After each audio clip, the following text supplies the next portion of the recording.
The epicenter, 1 month on.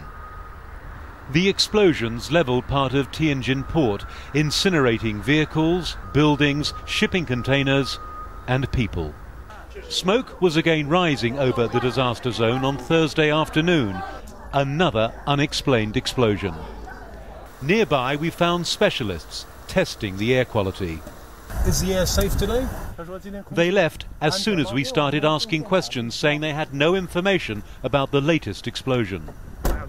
Despite the danger, those forced to evacuate their homes are returning to collect possessions under the supervision of military police. Those possessions, in many cases, now unfit for use. Cannot use again. So you have to throw this away? Throw these to the rubbish box. Because it's been contaminated?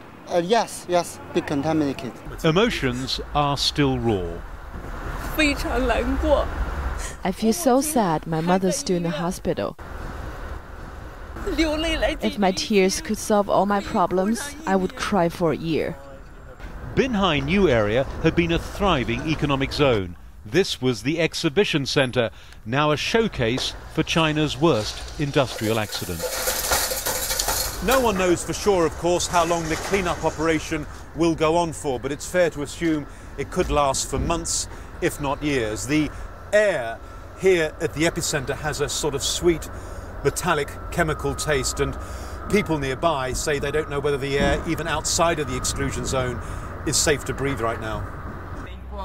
Environmental groups say this was a man-made disaster, the result of rapid economic development that put profit ahead of safety. I would say it is the negligence of the government to handle hazardous chemical management, because we've seen that there are actually a lot of loopholes and shortcomings of how it is managed for now. The government, though, has moved swiftly on the issue of compensation, offering around $400,000 to each of the families of the more than 100 firefighters who perished. A majority of the 6,000 families made homeless have agreed compensation terms, but it's not clear, though, what will happen to the homes they abandoned. We met no one who believed it will ever be safe to return. Adrian Brown, Al Jazeera, in Tianjin, northeast China.